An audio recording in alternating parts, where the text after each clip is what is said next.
शंभु भगवान शिव स्वामी श्री सुखानंदाचार्य जी के रूप से प्रकट हुए।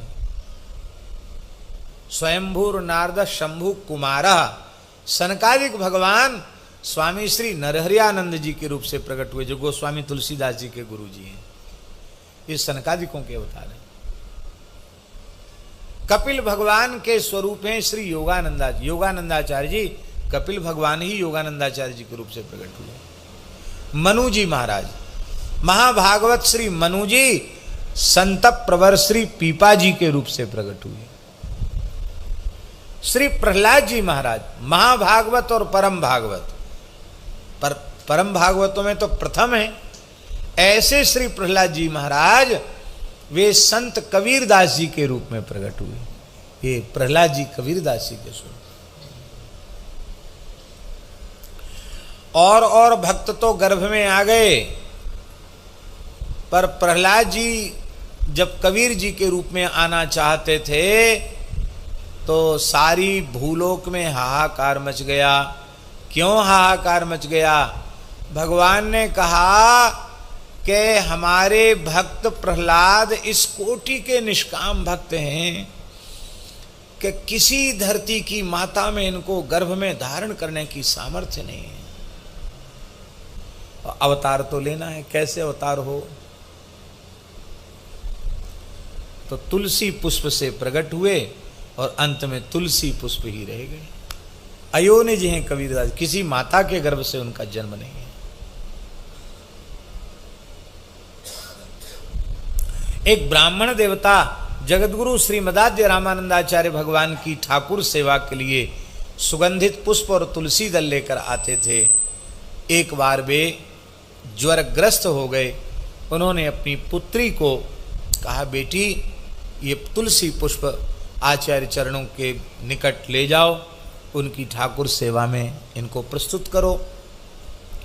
कन्या ने तुलसी पुष्प दे दिया और स्वामी जी ने भगवान का निर्माल्य प्रसादी तुलसी पुष्प, उसमें कमल के पुष्प भी थे और बेला चमेली आदि के पुष्प भी थे और तुलसी दल भी था, वो उस कन्या के आंचल में डाल दिया, इसलिए कि वो गंगा जी में जाकर विसर्जित कर दे। यही तो होता है कि नहीं? निर्माल्य वो लेकर कन्या चली तो उसको भार की प्रतीति हुई, वजन हो गया। अरे वजन कैसे हो गया? देखा तो तपे हुए स्वर्ण के समान जिसकी अंग कांति है, ऐसा एक दिव्य बालक गोद में है। वो बेचारी घबरा गई कि ये क्या चमत्कार है।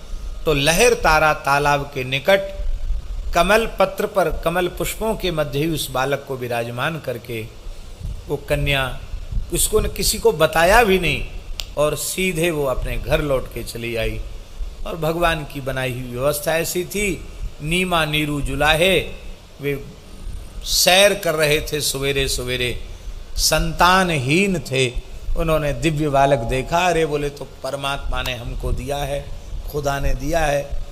तो ले गए उठा करके उस बालक को, और वही संत कबीरदास जी हुए। तो प्रहलाद जी ही कबीरदास जी के रूप में आए। प्रहलादो जनका, श्री जनक जी महाराज संत ज्ञानेश्वर, संत निवृत्तिनाथ और संत सोपान देव और परम साध्वी श्री मुक्ताबाई, इनके पिता विठल पंत, यही जगतगुरु श्री रामानंदाचार्य जी के शिष्य 12 शिष्यों में श्री स्वामी भावानंदाचार्य जी हुए। ये जनक जी के अवतार हैं। भीष्म, पितामह भीष्म, वो हरिभक्ति का प्रचार करने के लिए बांधवगढ़ के महाराज, मध्य प्रदेश में है ना बांधवगढ़, बांधवगढ़ के महाराज के राजकीय नापित के रूप में सेना नाई भक्त प्रवर्षी सेन जी महाराज के रूप में जन्मे। और अंत में ये 11 हो गए। अंत में महाभागवत कौन है? यमराज, धर्मराज यमराज। वो कौन हुए?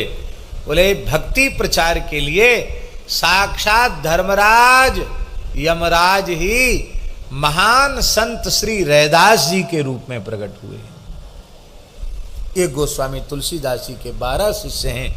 सभी जाति वर्ग में और भगवान की भक्ति को सुदृढ़ करने के लिए ही इन महाभागवतों ने निम्न कुलों में भी अवतार लिया। विप्र कुलों में तो लिया ही, क्षत्रिय कुल में भी लिया और अंत्यज कुल में भी अवतार ग्रहण किया। और बड़ा भारी भक्ति का प्रचार इन महाभागवतों के द्वारा हुआ। तो बलि जी के अवतार हैं धन्ना जी। स्वाभाविक संत सेवा में प्रवृत्ति है। भगवत साक्षात्कार तो बाल्यकाल में ही आपको हो चुका था, चरित्र आप सब सुन चुके हैं पहले ही अनेकों बार। अब उनकी संत सेवा में बड़ी प्रवृत्ति थी, क्योंकि श्री रामानंदाचार्य जी से दीक्षा लेने के बाद स्वामी जी की यही आज्ञा थी कि बच्चा साधु सेवा करो, साधु सेवा से भगवत भक्ति पुष्ट होती है, साधन पुष्ट होता है, संतों की सेवा करो। तो श्री धना जी को जो हाथ पड़ जाए वही साधुओं को दे देते, खूब साधु सेवा करते और साधुओं की जमात आती रहती। तो जमींदार थे उनके पिताजी, कमजोर आदमी नहीं थे, लेकिन जब लड़के को देखा कि ये तो 2 ही हाथों से लुटा रहा है तो पिताजी को बड़ा खराब लगा। उन्होंने कहा भाई देखो हम लोग किसान हैं, बड़े किसान हैं, लेकिन बड़े किसान हैं इसका मतलब ये थोड़ी कि सब घर भर उठा करके साधुओं को दे दो। अरे कितनी मेहनत से खेती होती है, कितना परिश्रम होता है कृषि में, तब कुछ अन्न आता है। और ये निठल्ले बाबाजियों को तू खिला देता है, ये अच्छी बात नहीं।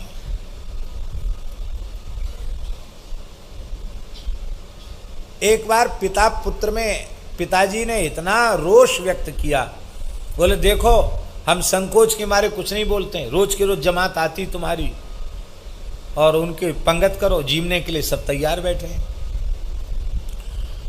तो अब जमात आवे तो अपने ढंग से व्यवस्था करना, यहां घर में मत घुसना साधुओं को, कान खोल के सुन लो, सावधान हो जाओ।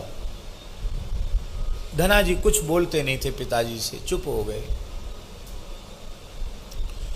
और सौभाग्य की बात, पिताजी ने कहा जाओ खेत तैयार है, बोने जा रहे थे और बीच में ही रास्ते में उनको साधुओं की जमात मिल गई, सीताराम राधे श्याम कीर्तन कर रहे थे। धना जी तो भूल गए सब साधुओं को देख करके, गाड़ी से कूदे, साष्टांग प्रणाम किया। अरे बोले आज का तो दिवस धन्य हो गया, सवेरे सवेरे इतने संतों का दर्शन हो गया। आप लोग कहाँ जा रहे हैं? बोले हम लोग पुष्कर जी की यात्रा करने आए हैं, राजस्थान में पुष्कर जी है ना, तो हम पुष्कर जी की ओर जा रहे हैं। यहाँ धुवन कला गांव है, इसमें एक बड़े श्रेष्ठ भक्त हैं जिन्हें भगवत दर्शन बचपन में ही हो चुका है, जगत गुरु श्री रामानंदाचार्य जी के शिष्य हैं, उनका नाम है श्री धन्ना भगत। तो हम धन्ना भगत जी का दर्शन करने जा रहे हैं। वो महात्मा बोले। धन्ना जी एकदम लज्जा में गड़ गए, तिलक तो लगाए थे, 12 तिलक लगाते थे, किसान जैसी पगड़ी बांधे थे, लज्जा में गड़ गए, नीचा सिर कर लिया। बोले महाराज इस दीनहीन को ही लोग धन्ना भगत कहते हैं, भगत वगत तो कुछ नहीं है, पर ऐसी तिलक लगा लेते हैं, तुलसी बांध लिया है तो लोग भगत जी कह देते हैं, इस सेवक को ही लोग धन। अरे वाह वाह वाह वाह, बड़ी प्रसन्नता की बात है। बताओ हम तो आपके दर्शन के लिए ही जा रहे थे और आप यहीं मिल गए, तो चलो चलो घर चलते हैं, वहीं चकाचक खीर मालपुआ छनेगा, कारी रोटी धौरीदार वहीं बनेगी, ठाकुर जी को भोग लगेगा। और 2-3 दिन से ठीक से ठाकुर जी को ना भोग लगा ना संतों ने पाया। अब धना जी को याद आई कि कल ही जमात गई है और पिताजी ने फैसला सुना दिया है कि अब साधु आवे तो तुम खुद व्यवस्था करना, यहां मत लाना साधुओं को। तो यहां से हम जैसे ही लेके जाएंगे तो पिताजी तो कल का गुस्सा तो उनका उतरा नहीं है और क्रुद्ध हो जाएंगे। भक्तों का स्वभाव होता है बिगड़ी बनाने का, और दुष्टों का स्वभाव होता बनी बनाई बिगाड़ने का। दुष्टों का स्वभाव होता एकदम बिगड़ी बात को भक्त बना देते हैं। संत कुबा जी के घर में संत आए और वो प्रसाद पा रहे थे। उनकी गृहिणी वो ज़्यादा भाव रखती नहीं थी साधुओं में, उसने अपने भाई के लिए तो हलवा पूड़ी बनाया और साधुओं के लिए बाजरे के रोट और ढंढोला दाल और झन्नाटेदार मिर्चा की चटनी और कुछ नहीं। तो कुबा जी ने क्या किया, कुबा जी ने पानी खर्च कर दिया। राजस्थान की बात है, जिला झीथड़ा की बात है। तो महाराज वो पत्नी से कहा रे पानी नहीं है, बिना पानी के पंगत कैसे हुई, उसको पानी भरने भेज दिया। और साधुओं से कहा देखो आपके कमंडल में तो जल है, बहुत सुंदर गरम गरम हलवा पूड़ी साग बना है, अपने अपने सालिग्राम जी को भोग लगा और पाओ। तो साधुओं को तो जो साले के लिए बना था वो साधुओं को खिलाया, और जो साधुओं के लिए बना था वही मोटे मोटे रोट और पतली सी दाल और मिर्चा की चटपटी चटनी उनको परोस दी। वो बेचारा रोता जाए खाता जाए कि हमारे सामने हलवा पूड़ी उड़ रही है और हमारे भाग्य में यही है। वो वहां से लौट के आई तो क्रोध में भर गई, बोली जो खाए सो गाय खाए। क्या कहा उसने, जो खाए सो गाय खाए, माने गाय को खाने का पाप लगे। ओ साधु राम राम राम राम सीताराम सीताराम सीताराम सीताराम, अरे राम राम, हम लोग गाय खाने वाले हैं, तुम्हारी भक्तानी कैसा बोलती है, हम बिल्कुल नहीं खाएंगे, सब खाना बंद कर दिया। कुबा जी का हृदय भराया, इसने तो जो कुछ करना था बिगाड़ना था सो तो बिगाड़ दिया। अब साधु घर से भूखे चले जाएं ये ठीक नहीं है। उन्होंने कहा महाराज आप लोग नाराज क्यों हो गए खान, अरे क्या कह रही है तुम्हारी भक्तिन, जो खाए सो गाय खाए। कुबा जी बोले महाराज पढ़ी लिखी नहीं है, गावड़े की है, आपने गलत अर्थ लगा लिया। वो कह रही है पहले साधु आते थे बढ़िया बढ़िया कवित्त दोहा पद सवैया गा गा करके और तब प्रसाद पाते थे, तो आप लोग ऐसे ही पाए चले जा रहे हैं। भगवान का नाम गागा करके तब पाइए, जो खाए सो गाय खाए, गागा करके खाइए। अरे भगत जी हम तो बिल्कुल भूल गए।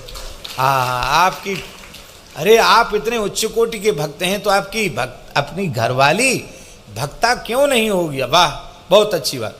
अब तो बढ़िया बढ़िया दोहा चौपाई गा गा करके साधु पाने लग गए। वो तो जले पर नमक पड़ गया उसके। साधु तो खा पी के चले गए। उसने कहा मैं इस घर में बिल्कुल नहीं रहूंगी, अभी चली जाऊंगी, मेरा भाई आया है, भाई के साथ चली जाऊंगी। श्री कुबा जी ने कहा भगवती उत्तम मुहूर्त है, शीघ्रातिशीघ्र पधारो।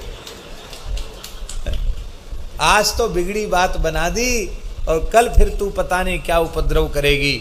हमारे माता पिता नाते रिश्तेदार तो ये संत ही हैं, हम संतों से विमुख नहीं हो सकते, संत सेवा से विमुख नहीं हो सकते। चली गई पत्नी, छोड़ के चली गई। और कुबा जी ने विधिवत विरक्त वेश ग्रहण किया, विरक्त साधु हो गए और उनका घर ही स्थान बन गया। खूब संत सेवा होने लगी। और जब भयंकर अकाल का समय आया तो उनकी जो गृहिणी भाग गई थी ना छोड़ के, उसने किसी दूसरे पुरुष को स्वीकार कर लिया था, उससे उसके कई संतान हुई।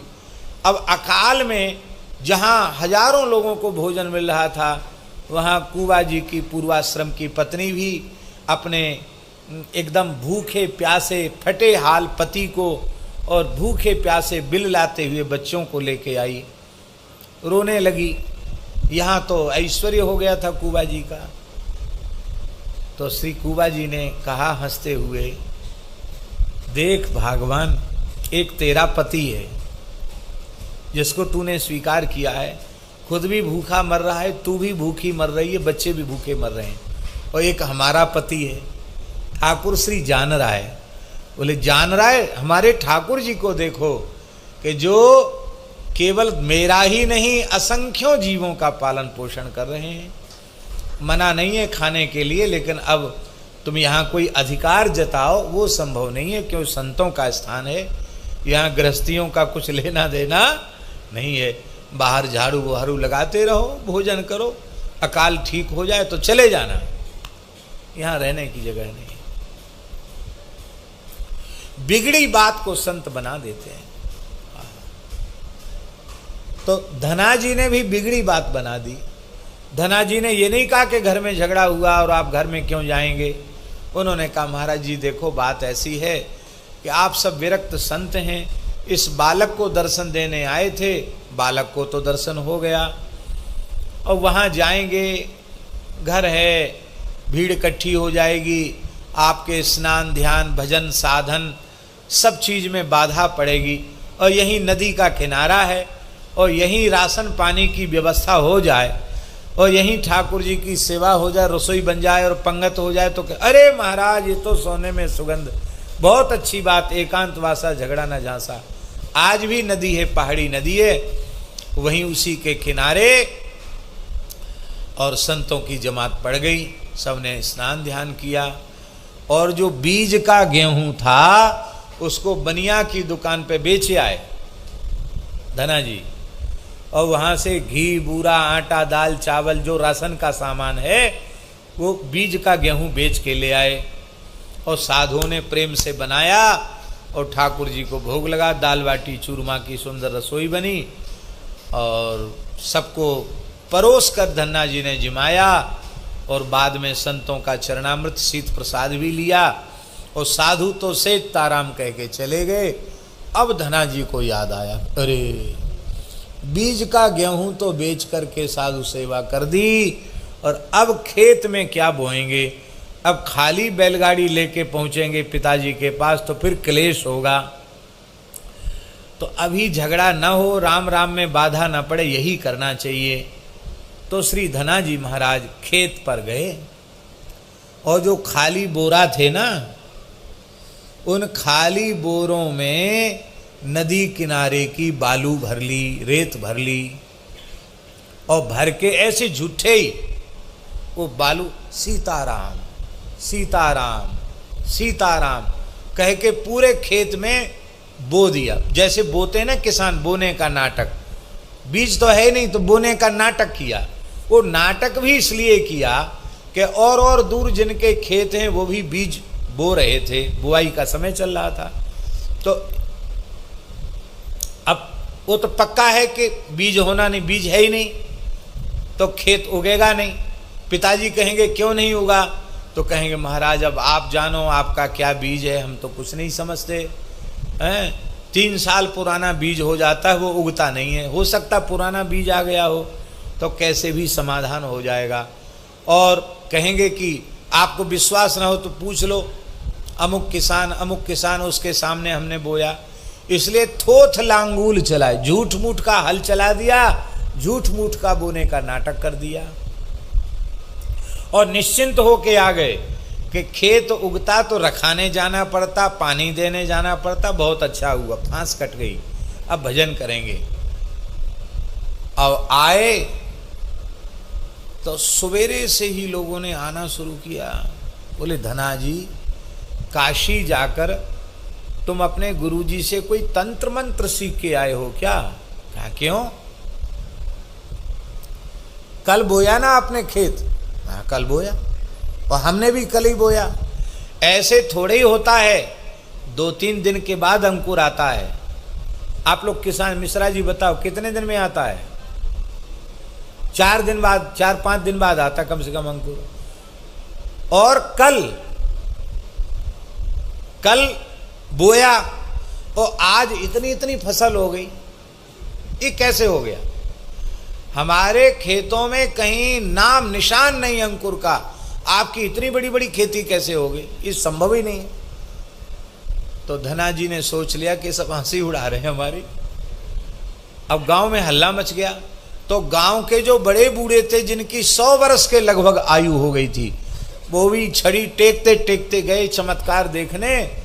वो आए, बोले महाराज मैं जीवन हो गया, बीत गया, 100 साल का हो रहा हूं, जैसे एक एक सूत नाप करके बीज डाला हो, ऐसा कैसे हो गया? ऐसा तो बीज तो आड़ा टेढ़ा पड़ता है, एक लाइन बीज की एकदम बढ़िया, ऐसी खेती आज तक जीवन में ऐसी खेती नहीं देखी। धना जी के पिताजी भी आए, धना जी भी खेत पर आए। पिताजी ने कहा ये तो चमत्कार है, बेटा धना सच्ची सच्ची बात बता, धना जी ने रोते रोते कहा, पिताजी हमने तो बोया ही नहीं था। अरे बोया नहीं था तो हमने जो बीज का गेहूं दिया था उसका क्या किया?